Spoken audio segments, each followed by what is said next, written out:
Luisito, sandali lang. Mag-uusap muna tayo. Luisito, kung ano mayang nasa isip mo, nagkakamali ka. Hindi ako interesado sa kung anumang kayamanan na meron sa baryo ninyo. Walang kayamanan dito sa baryo namin. At wala kang pag-interesan, Christine. Christine, malaki ang tiwala sa iyo ni Manong Greg. Kaya pakiusap, huwag mo itong sirain. Sasabihin mo ba kay Manong Greg tungkol sa pinag-usapan natin?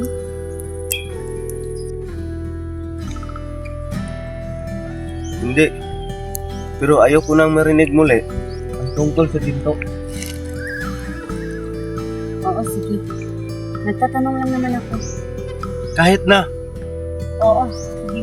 Hindi na. tayo na.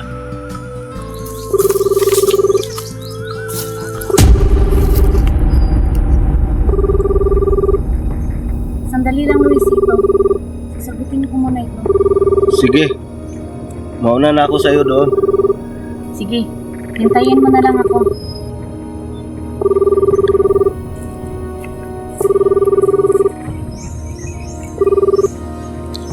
Hello?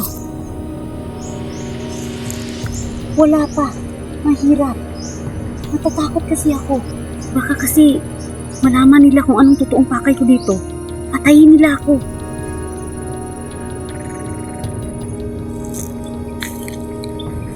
Oo.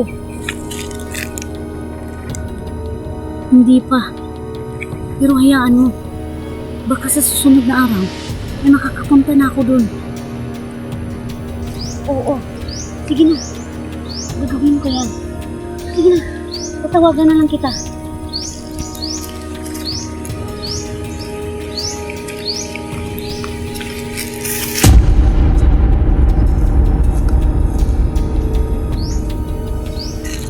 Luisito?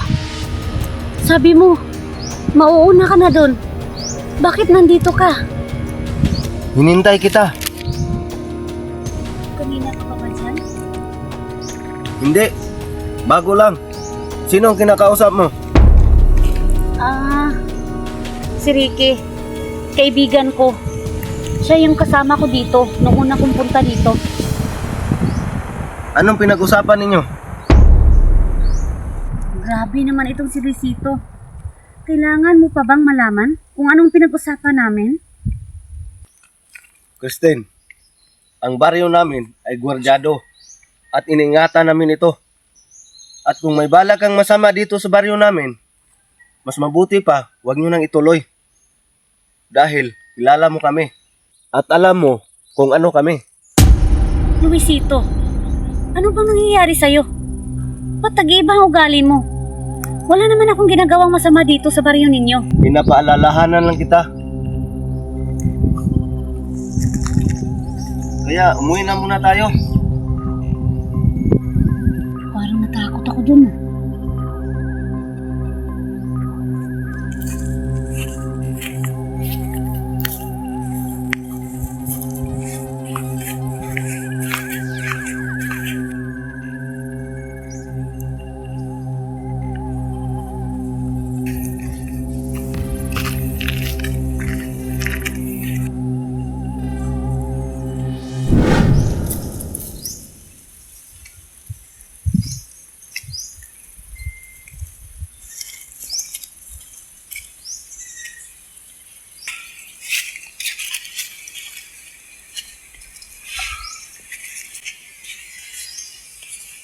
Hindi maaari magtagal dito si Christine.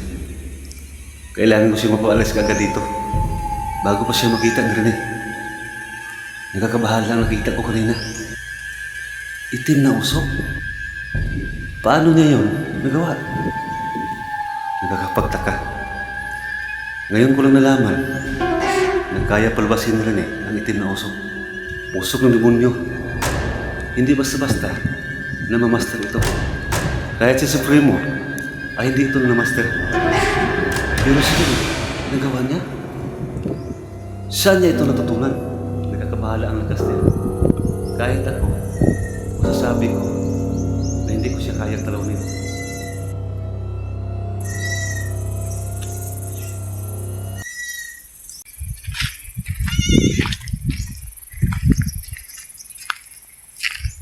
Si Lucito at si Christine.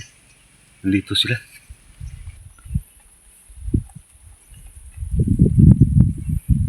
Manong Greg, Manong, Kumusta pa mamasyal mo, Christine? okay lang naman po, Manong. Ganun ba? Mabuti. Paano? Saan na ngayon nagpunta nyo? ihatid ko na po siya sana sa bahay ninyo, Manong. Ganun ba? Tara. Sabay na kayo. Uuwi na rin ako. Sige na, Christine. Mauna ka na. Opo. Lucito. Unahin mo siya. May pag-uusapan tayo.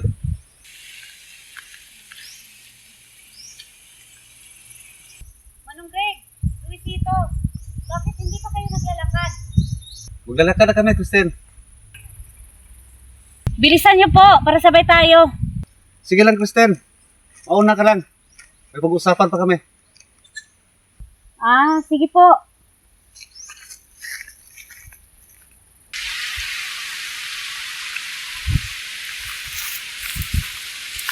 Manong Greg, ano po ba ang pag-uusapan natin?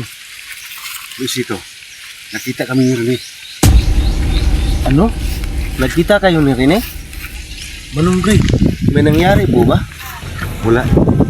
Walang nangyari, Lucito. Dahil tumakas siya. Pero, Pero ano? Manong Greg, meron akong na-discover. ano yun, Manong Greg? Ano kayong pinag-usapan nila? Itim na usok. At ang itim na usok na iyon, kung hindi ako nagkamali, ay itim na usok ng demonyo. Itim ng usok ng demonyo? Ngayon ko lang narinig yan, Manong Greg. Saan po yan galing? Mamaya, papaliwanag ko sa'yo kung ano, at kung saan ang galing ang itim na usok ng demonyo. Pero Lucito, kailangan mong mapalabas ng baryo si Christine bago pa ito makita ni Rene. Anong sasabihin mo sa kanya, Manong? Ikaw nang bahala, Lucito. Basta, paalisin mo siya ng baryo sa lalong madaling panahon. Sige po, Manong. Gagawin ko po yan.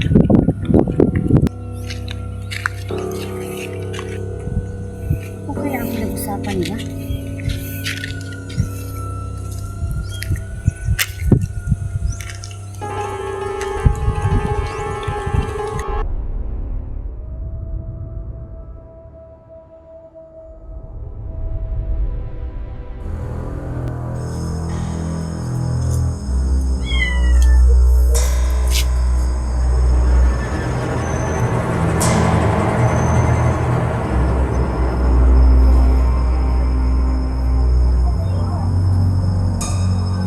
Mahal na Kapitana, kumanda ka sa muli mong pagkabuhay. Ibabalik kita sa mundo ng ibabaw, gamit ang pangyarihan mula sa demonyo.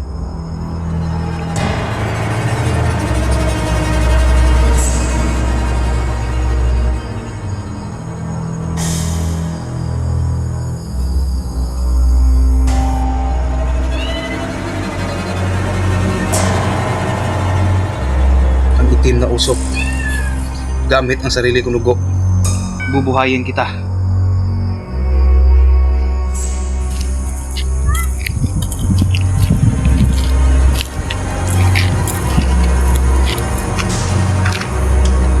Ay, ang baryo. Saan ko kaya hanapin ang katawan ng Kapitana?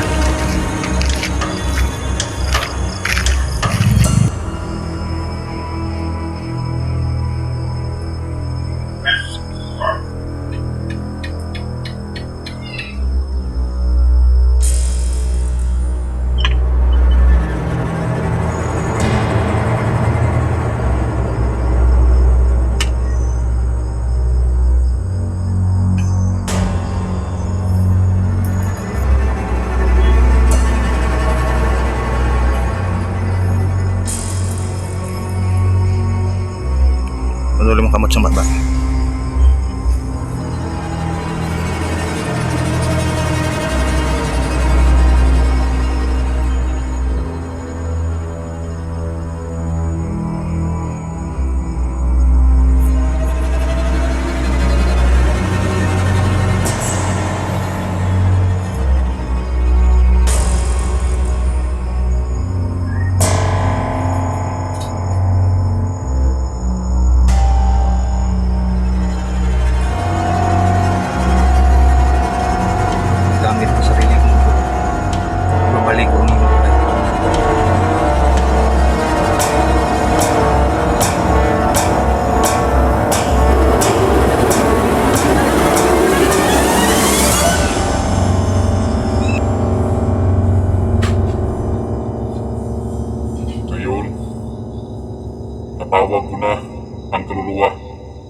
babae na sa harap ko ngayon.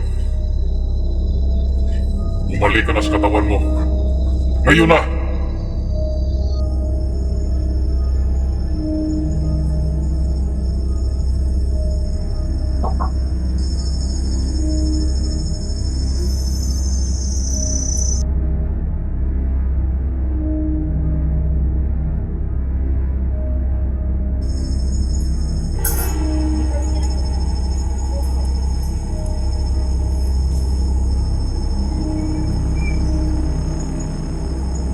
Walang nangyari. Bakit? Bakit?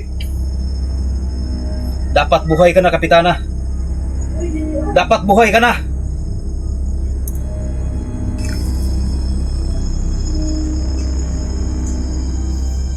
Alay. Kailangan ko ng alay. Hindi sapat ang dugo ko para buhayin si Kapitana. Maghanap ako ng alay.